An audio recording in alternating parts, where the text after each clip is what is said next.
Jadi kita dari manajemen kelas J dari kelompok 1 kita akan membahas video tugas manajemen pemasaran. Kenalan dulu ya, nama aku Sri Ramadhani dengan NIM 566. Nama aku Aisyah Salma dengan NIM 573. Kalau aku Ijai Kusuma, NIMku 579. Nama aku Bagas Sifaan, NIM 581. Saya Sukron Prince Junior, Sukron Jazila, NIM 569. Nah, itu adalah identitas kita. Jadi stay tune terus di tugas kita. Yeay. betul sekali. Bye. Ya. Oke guys, langsung saja kami akan mempresentasikan tugas dari yang sudah kami wawancarai tentang identifikasi masalah yang akan disampaikan oleh teman kita. Ya, gimana ya? Sebenarnya kita di sini nih dipaksa sama teman kita ini buat menjelaskan atau mempresentasikan ya hasil dari wawancara kita terhadap usaha dosen kita Bu Novi. Ya, dosen apa guys? Saya guys. Akuntansi ya? Akuntansi biaya pengantar akuntansi. Ya gitulah pokoknya ya. Jadi di sini usahanya Bu Novi itu frozen food. Tokonya itu namanya RR Frozen Food. Dan kita juga kemarin udah wawancara Bu Novinya, kita tanyain masalahnya apa, terus gimana cara promosinya, dan saya dengan teman saya ya Bagas yang ganteng imut lucu ini sudah menemukan masalah utamanya yang dihadapi usaha dari Bu Novi ya, RR Frozen Food. Dan masalah utamanya itu yang dihadapi yaitu inovasi, karena merek frozen food itu banyak saingannya kan, banyak lah, apalagi di Malang ya kan, ya guys, kota gede ya kan. Betul. Jadi kalau mau stok juga Bu Novi itu, kalau mau stok frozen foodnya itu kayak bingung gitu ya guys. Si A maunya sosis merek B, sementara si B maunya sosis yang ini gitu kan, bingung ya guys. Ya, betul. Ya kayak gitu lah ya. Jadi semua barang kan nggak mungkin ya di stok dalam satu toko ya kan. Bu Novi juga harus milih kan stok mana yang harus ditaruh di tokonya, yang itulah yang disediain di tokonya itu stok mana harus pasti ada frozen food yang harus diprioritaskan lah, di antara produk-produk yang banyak itulah. Dan kebutuhan konsumen juga beda-beda kan.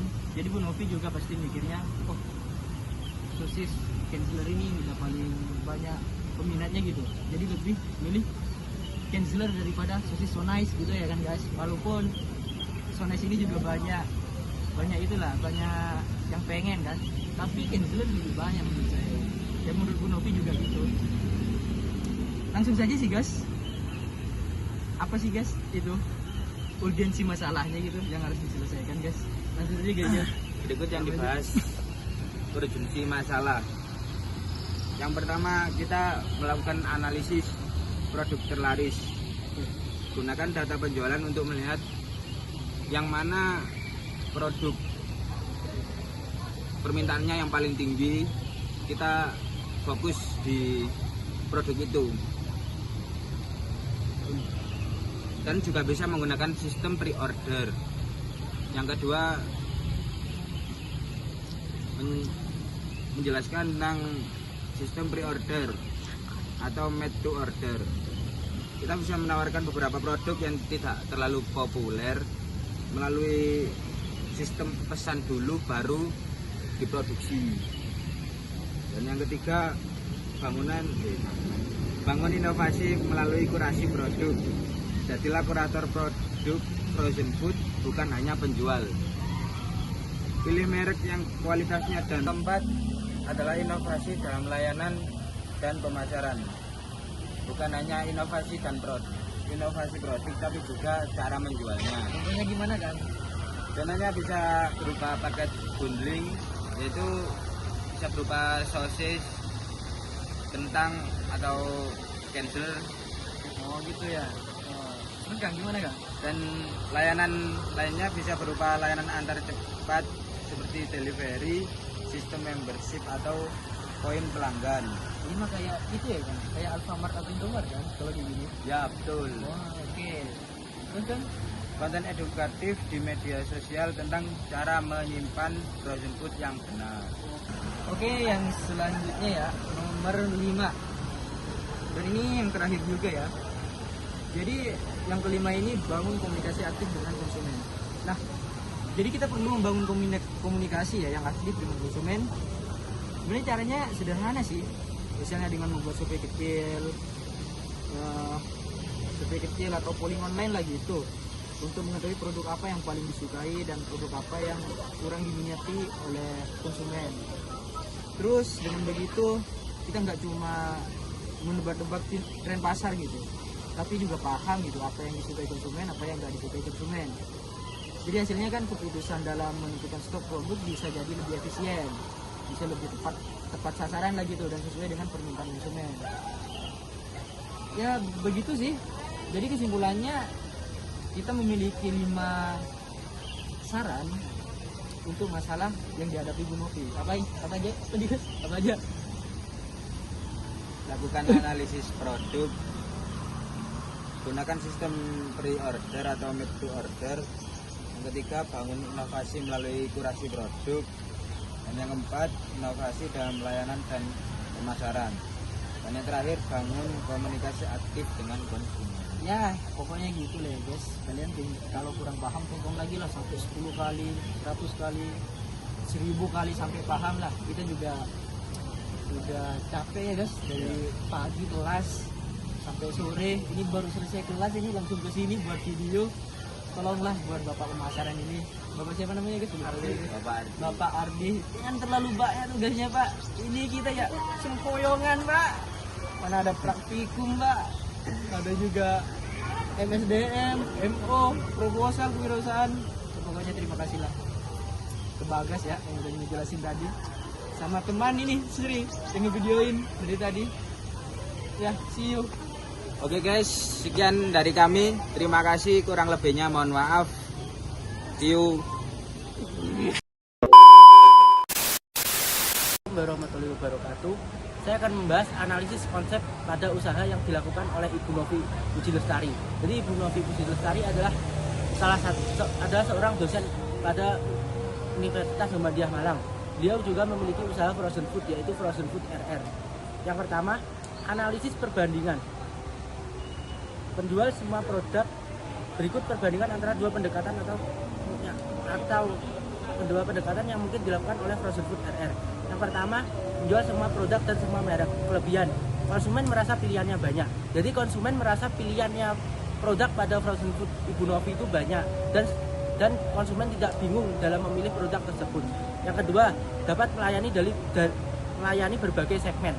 Bu Novi dapat melayani pembeli dari berbagai segmen, mulai dari pelajar, mahasiswa, ibu rumah tangga, dan juga yang paling banyak sebenarnya ibu rumah tangga, karena ibu rumah tangga membeli frozen food tersebut untuk dijadikan bekal anaknya ketika sekolah. Daripada ibu rumah tangga tersebut repot memasak, mereka lebih simpel membeli frozen food tersebut dan diolah menjadi berbagai macam-macam produk. Ada semisal sosis balut mie, itu bisa dari frozen food. Atau misalnya bakso goreng, itu juga bisa. Bakso goreng tepung bisa dari produk frozen food. Yang kedua, kekurangannya. Resiko barang tidak laku sangat besar. Apabila Bu Novi mendapatkan stok yang banyak, itu akan resiko barang tidak lakunya sangat besar. Karena konsumen frozen food itu sangat mudah sekali bosan gitu. Bosannya kenapa? Karena mungkin produknya itu aja, kurang inovatif, dan juga rasa frozen food rasanya cenderung itu aja gitu.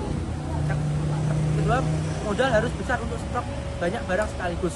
Modal yang diperlukan Ibu Novi harus besar untuk membuat sebuah frozen food tersebut. Yang ketiga, freezer cepat penuh. Freezer cepat penuh dapat membuat biaya operasional naik. Karena freezer itu yang pertama sangat boros listrik.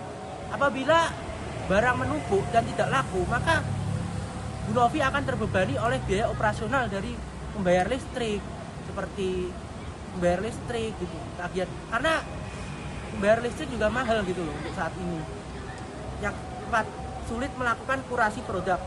Toko jadi tidak punya identitas gitu loh. Kayak kesannya template gitu loh daripada toko yang lain gitu. Kayak oh toko ini, nah toko Bu Novi sama aja sih kayak toko lain, nggak ada bedanya gitu. Relevansi dengan solusi, menjual semua barang bertolak belakang dengan analisis produk teralis dan pre-order. Yang kedua, toko akan sulit melakukan kurasi produk, padahal itu adalah poin inovasi yang kita tawarkan gitu loh. Yang B, fokus pada produk teralis plus sistem pre-order plus kurasi produk. Kelebihan, stok yang tersedia benar-benar produk yang cepat terjual. Jadi Bu Novi benar-benar memilih produk apa yang cepat terjual pada displaynya. Yang kedua, sistem pre-order membuat barang jarang laku tidak menumpuk.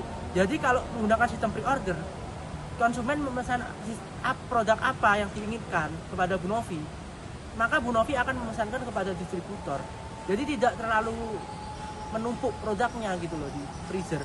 Yang otomatis akan kalau menumpuk, biaya operasional listrik akan naik.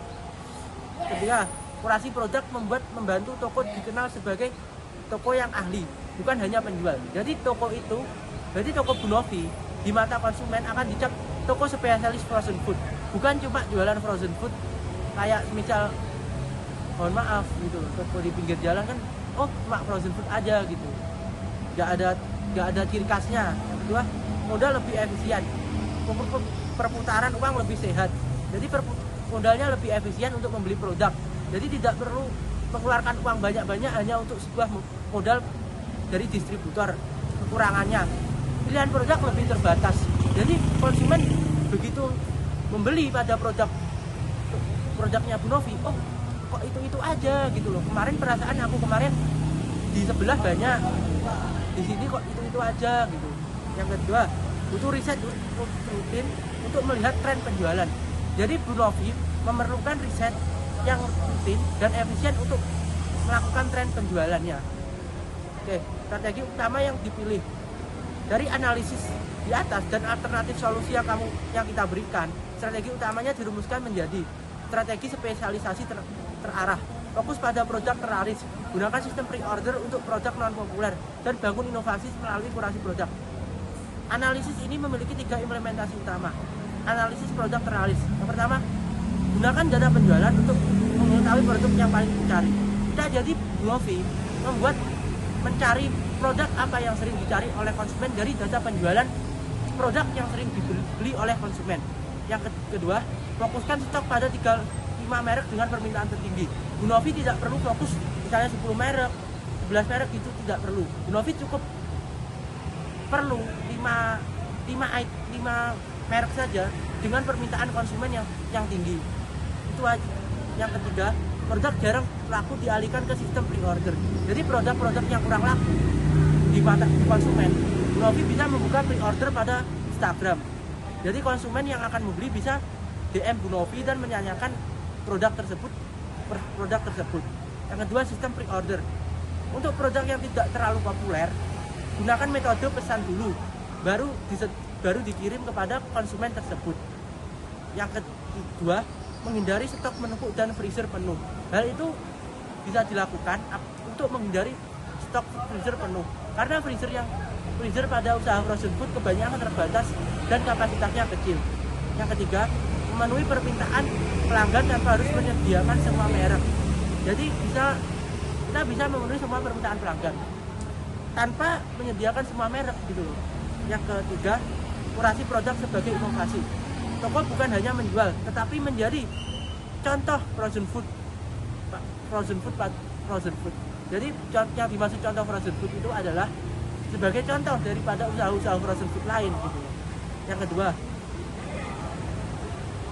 memilih merek terbaik berdasarkan kualitas dan rasa frozen food tersebut. Yang beri rekomendasi edukatif seperti frozen food aman untuk anak. Terus rekomendasi frozen food yang cocok untuk bekal anak sekolah misal gitu. Terus meningkatkan kepercayaan konsumen dan citra toko Ibu Novi. Ketiga, alasan memilih solusi. Solusi ini dipilih karena menjawab masalah inovasi dan banjirnya merek frozen food. Saat ini banyak sekali frozen food yang menjamur. Dengan stok terarah, toko tidak perlu menyediakan semua merek. Kurasi produk menjadi nilai tambah yang membedakan frozen food Ibu Novi dari pesaing-pesaing lainnya. Memperkuat efisiensi modal dan ruang penyimpanan. Analisis produk terlaris dan pre-order menghindari kerugian akibat barang tidak laku. 3. Membangun identitas toko yang lebih kuat. Strategi kurasi ini menjadikan Frozen Food RR sebagai ahli frozen food, bukan sekedar minimarket yang menjual sebuah frozen food, tapi hampir mendekati sebuah distributor frozen food. Yang keempat, cocok dengan kapasitas UMKM. Solusi ini tidak membutuhkan modal besar, tetapi memberikan dampak besar pada stabilitas usaha. Yang kelima, memberikan pengalaman belanja yang lebih percaya diri untuk konsumen. Jadi konsumen membuat experience pada frozen food tersebut menjadi lebih baik, dan toko frozen food Ibu Novi lebih lengkap. Ketika toko memberi rekomendasi terbaik, konsumen merasa terbantu dan lebih loyal. Oke, baik. Selanjutnya kita akan melanjutkan poin yang sudah dijelaskan oleh teman saya kemarin ya, teman-teman. Nah, sekarang kita akan menjelaskan yaitu implementasi atau penerapan frozen food. Nah, di sini menerapkan beberapa langkah untuk mengatasi ketidaksesuaian antara stok produk dan permintaan pelanggan. Karena kan kemarin frozen food itu kan kemarin itu masalahnya yaitu permintaan pelanggan yang memang tidak menentu. Ada yang bisa dibilang permintaannya kadang sosis so nice, tapi ternyata stoknya itu adanya sosis Angel. Tuh, nah di sini itu manajemen stok fleksibel melakukan pencatatan, harusnya itu melakukan pencatatan penjualan harian untuk melihat pola permintaan setiap merek. Jadi setiap hari itu kita harus mempunyai catatan agar kita tahu apa yang memang dibutuhkan oleh pelanggan gitu. Sehingga stok dapat disesuaikan dengan merek yang paling sering diminta pelanggan.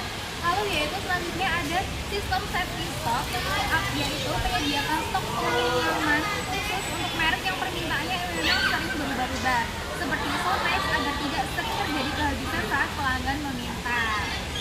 Yang ketiga yaitu ada komunikasi dengan supplier, artinya yaitu menjalin komunikasi insentif dengan pemasok agar bisa melakukan pemesanan ulang, yaitu dengan cepat ketika permintaan merek tersebut meningkat secara mendadak. Lalu yang keempat yaitu substitusi produk, yaitu memberikan edukasi dan penawaran alternatif kepada pelanggan, misalnya menjelaskan kualitas Angel yang setara ketika stok Sones memang sedang kosong. Jadi pencatatan permintaan itu tidak terpenuhi, mencatat permintaan pelanggan yang tidak terpenuhi sebagai bahan evaluasi untuk perencanaan stok berikutnya. Oke, baik. Yang kedua itu hasil yang didapat. Nah, dari implementasi tersebut, Frozen Food RR memperoleh beberapa hasil, antara lain yaitu penurunan kehilangan penjualan. Nah, dengan adanya safety stock dan pencatatan permintaan, kasus pelanggan tidak jadi membeli karena stok kosong mulai berkurang. Stok lebih terkontrol, perputaran stok menjadi lebih seimbang, dan resiko penumpukan produk tertentu, misalnya handler, dapat diminimalkan. Nah, keputusan pelanggan meningkat. Pelanggan merasa lebih diperhatikan karena tersedia alternatif produk dan informasi yang jelas mengenai ketersediaan stok. Keputusan pembelian lebih tepat, data permintaan membantu manajemen menentukan merek mana yang perlu ditambah atau dikurangi stok. Nah, kesimpulannya, permasalahan permintaan pelanggan yang tidak menentu seperti perbedaan antara stok Wrangler dan permintaan so nice dapat diatasi melalui manajemen stok yang fleksibel dan berbasis data. Nah, dengan penerapan safety stock, komunikasi yang baik dengan supplier, serta strategi substitusi produk, Frozen Food RR mampu mengurangi kehilangan penjualan dan meningkatkan kepuasan pelanggan. Nah, kesimpulannya, pengelolaan stok yang adaptif dan responsif terhadap perubahan permintaan menjadi kunci utama dalam menjaga keberlangsungan dan daya saing usaha Frozen Food. Jadi kesimpulannya itu Frozen Food ini harus mencatat setiap permintaan setiap harinya agar Frozen Food itu tahu permintaan itu mudah dan kita bisa rekap nih dalam 1 bulan terakhir permintaan apa yang memang paling banyak dimintai oleh pelanggan. Jadinya kita bisa tahu memang apa yang dibutuhkan oleh pelanggan. Terima kasih.